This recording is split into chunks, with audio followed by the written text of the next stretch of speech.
Assalamualaikum warahmatullahi wabarakatuh. Apa kabar sahabat-sahabatku semuanya hari ini? Yang cantik dan ganteng, yang soleh dan soleha, yang baik hatinya, yang rajin menabung, yang tidak sombong, dan juga rajin sedekah. Semoga hari ini sehat-sehat selalu dan dalam lindungan Allah Subhanahu wa Ta'ala. Dan semoga kita semua berada dalam ridhonya. Amin, amin, amin ya robbal alamin. Jaga kesehatan ya semuanya. Saya doakan yang sakit, semoga Allah angkat penyakitnya ya. Semoga kita yang sehat selalu sehat seterusnya ya. Dan semoga kita sehat jasmani dan ruhaninya, itu yang penting ya. Sehat ruhani itu kan memang benar-benar sangat sangat mempengaruhi gitu kan ke dalam kehidupan kita sehari-hari, terutama dalam kepribadian kita gitu, bagaimana kita berhadapan dengan orang lain ya kan, dalam kita menghadapi permasalahan ataupun persoalan hidup ini yang tidak semuanya sesuai dengan keinginan kita ya kan, namun kita harus bijaksana dalam menghadapi dan menyelesaikannya, bahwa kita harus senantiasa mengembalikan segala urusan kita kepada Allah Subhanahu wa Ta'ala ya, bahwa sesungguhnya segala sesuatu itu dari Allah dan akan kembali kepada Allah ya. Nah baik, sekarang saya akan membahas lanjutan yang kemarin ya, bahwa ada psikologis ahli dzikir tahap pemula yang senantiasa mengingat Allah walaupun sebatas kepada nama-nama Allah atau Asmaul Husna, tergantung apa yang dizikirkan, dan meningkat lagi ke psikologis ahli dzikir tahap menengah, yaitu sudah mulai menyadari dengan batinnya bahwa segala sesuatu itu adalah ciptaan Allah. Allah itu sang maha pencipta segala sesuatu itu kan.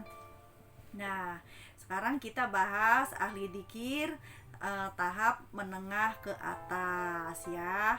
Nah, kalau yang tahap menengah ke atas ini batinnya itu sudah menuju ke hakikat gitu, hakikat segala sesuatu, atau segala sesuatu itu hakikatnya adalah Allah atau miliknya Allah. Jadi dzikirnya itu misalkan melihat manusia yang beraneka ragam, bahwa manusia itu miliknya Allah. Kita punya harta benda, bahwa harta benda itu adalah miliknya Allah gitu kan. Nah terus misalkan kita melihat punya suami, ya suami itu miliknya Allah. Punya istri, istri juga miliknya Allah. Punya anak, anak juga miliknya Allah gitu kan. Jadi segala sesuatu itu kita itu mengingat bahwa itu semuanya adalah miliknya Allah, maka kita akan selalu kembali kepada Allah batinnya ya. Batinnya, ingat yang saya bahas ini adalah tentang batin. Jadi batinnya seorang ahli dzikir, bahwa hatinya itu selalu mengingat Allah, dan setiap apa yang dilihatnya itu adalah sadar bahwa segala sesuatu itu adalah miliknya Allah gitu ya. Nah dan di tahap menengah ke atas ini sudah tentu adalah orang-orang yang mempelajari ilmu tasawuf ya, yang sudah belajar spiritualitas atau sudah menjadi jamaah thoriqoh gitu. Jadi sudah melanggengkan bahwa segala sesuatu itu adalah miliknya Allah dalam pandangan batin. Jadi mata dohir kita melihat, misalkan melihat si A, oh si A itu miliknya Allah, namun itu dalam hati saja. Jangan disebutkan miliknya Allah itu didohirkan gitu loh. Misalkan iya kamu miliknya Allah, tapi misalkan ketika si anak atau diapain orang gitu, kalau miliknya Allah kan berarti terserah Allah dong, orang itu mau dijitak gitu, mau diapain gitu karena nakal gitu. Tapi begitu misalkan dibalikin, kan miliknya Allah, mau dipukul mau diapa terserah dong, dan saya juga miliknya Allah.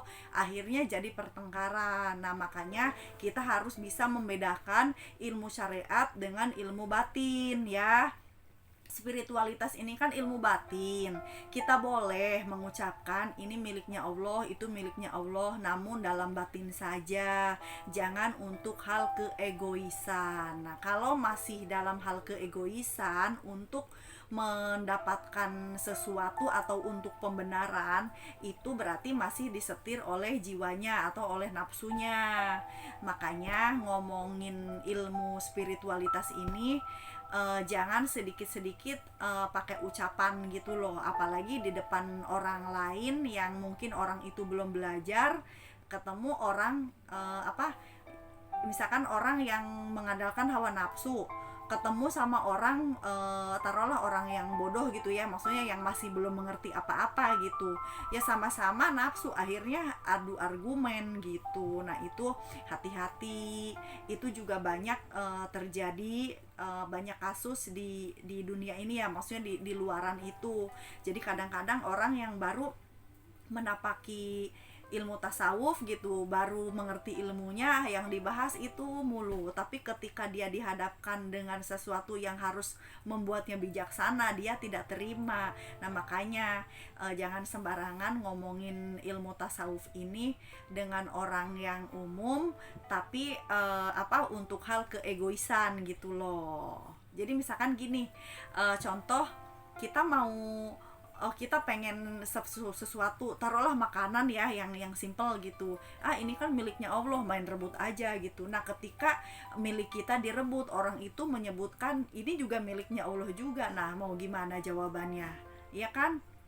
Nah jadi makanya hati-hati, jadi cukup di dalam batin saja. Ilmu batin ya untuk batin, ilmu lahir ya untuk lahir gitu loh. Jadi nggak salah kaprah ya. Ini banyak kasus yang ditemui memang gitu. Jadi belum masuk energinya, baru di tahapan lahir, akhirnya mengandalkan hawa nafsunya untuk mendapatkan sesuatu atau untuk pembenaran, akhirnya jadi pertengkaran gitu loh.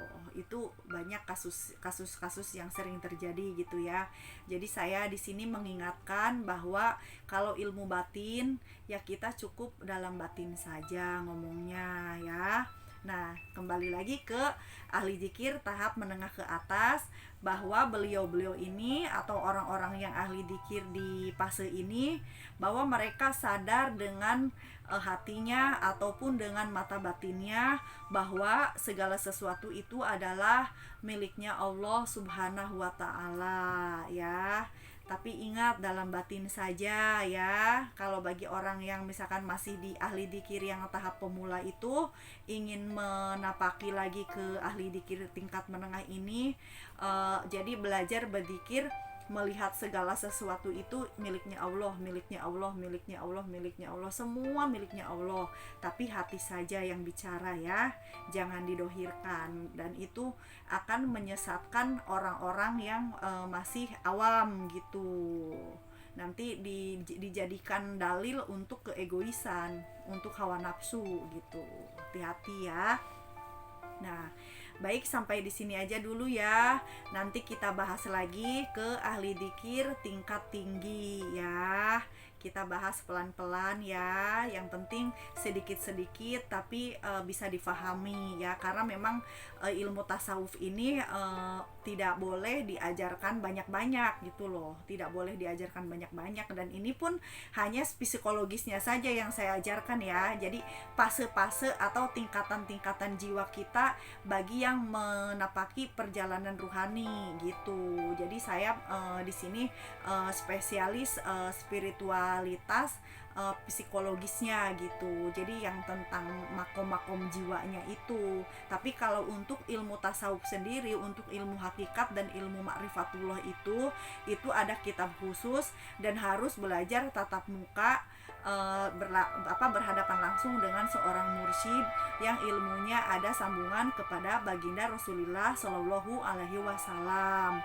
Jadi jadikan konten YouTube saya ini sebagai tambahan ilmu, sebagai wawasan, dan sebagai pengenalan bagi yang tertarik atau yang mendapatkan hidayah ingin menapaki jalan ruhani dengan mempelajari ilmu tasawuf mencari seorang mursyid ini boleh sebagai pengenalan ya. Mudah-mudahan sababiah konten YouTube saya ini banyak yang melanjutkan ke perjalanan ruhani, jadi tidak stuck hanya dalam ilmu syariat saja gitu, bahwa ada ilmu yang lebih penting yang harus kita kita ambil pelajarannya, itu yaitu ilmu batiniah atau ilmu tasawuf gitu, atau ilmu spiritualitas ya. Tapi karena kita spiritualitasnya ini Islami, jadi tingkatan tertinggi ilmu spiritualitas itu yaitu ilmu tasawuf. Maka carilah mursyid-mursyid di sekitar kita ya. Jadi harus belajar langsung, itu etikanya kalau memang ingin energinya masuk gitu, dan kita sampai kepada tujuan kita yaitu bertauhid kepada Allah Subhanahu wa taala ya. Nah, cukup sekian, semoga bisa difahami. Saya mohon maaf kalau ada kekurangan dan kesalahan dalam menyampaikannya. Saya hanya manusia biasa yang belajar dan terus belajar. Minal aidin wal faidin, mohon maaf lahir dan batin. Wassalamualaikum warahmatullahi wabarakatuh. Sehat selalu.